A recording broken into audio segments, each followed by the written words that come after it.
እና ከዚህ በኋላ ግን ይሄ ጉዳይ እንትን የማይል ከሆነ እግዚአብሔር ምስክሬን ነው። ሀረር ስንሄድ የሄድንባቸው 3 አጀንዳዎች አሉ። ዩቲዩብ ቪዲዮሽን ልትሰሪ ነው ሄድ ነው የራስሽን የዩቲዩብ ቪዲዮ ለመስራት ነበር ሀረር ድረስ ሄድሽው። ሁለተኛ ነገር ደግሞ ሙሉ መረጃ አለኝ። ሙሉ ገንዘብ አውጥቼ ሙሉ ወጪውን ሸፍኜ የሄድኩት እኔ ነኝ። 1 ብር አላወጣሽም።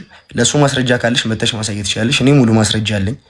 ያንቺንም ወጪ የሸፈንኩት እኔ ነኝ። ዩቲዩብ ቪዲዮሽ ልትሰሪ ነው የሄድሽው። ሞዴል ለመሆንሽ ደግሞ ሙሉ ማስረጃ ራስሽ ፈልገሽ እና ፈቅደሽ እኔ እያለሁ ሌላ ሰው አይሰራም ብለሽ ነው የሰራሽው። ይሄም ማስረጃ አለኝ። ላይቭ ላይ ከፈለግሽ ላይቭ ላይ ሁለታችን ፌስ ቱ ፌስ የፈለግሽውን ሰው ይዘሽ በድሎኛል ያለ ፈቃዴ እንደዚህ አድርጎኛል ብለሽ ላይቭ ላይ ሐቂቃሽን ይዘሽ ማስረጃሽን ይዘሽ እኔን ማውራት ትችላለሽ። እኔም ማስረጃ አለኝ። በማስረጃ መሰረት መልሶችን እመልስልሻለሁ ማለት ነው። ከዛ ውጪ ግን በሌለሁበት ስሜን ባታንሽ ባታብጠለጥኝ እንድጠላ ባታደርጊኝ የኔ እህት ለሁሉም ጉልበት ያለው ጉልበት እግዚአብሔር ነው። እኔ ሰውን በጉልበት የሚሰው አይደለም እና ደግሞ ሰው የላትም ብዬ ንቄሽ አይደለም። ለማከረሽ ደጋግሜ ደውዬ ነበር አለኝ ማስረጃ። አሁንም ቢሆን ለጓደኞችም ነግሬያቸዋለሁ ይህን ጉዳይ እና ከዚህ በኋላ ስሜን የምታንሽ ከሆነ ግን ጉዳዩን እንዲሰፋ ታደርጊዋለሽ። እኔም ክፉ እንደሆነ አታርጊኝ። ብዙ ብዙ ብዙ ብዙ ያስኳቸው ነገሮች አሉና አይ ቲንክ ብትጠነቀቂ ጥሩ ይመስለኛል።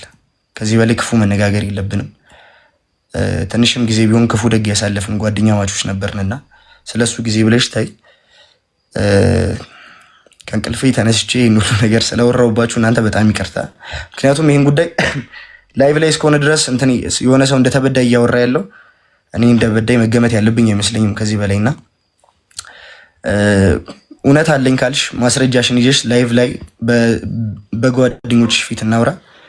እኔም ማስረጃዬን ይዤ እቀርባለሁ ማለት ነው እንጂ እንደተበዳይ አስሬ ማልቀሱ ተገቢ አይመስለኝም።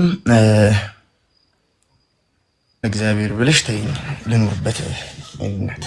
በጣም ወዳችኋለሁ፣ በጣም አከብራችኋለሁ።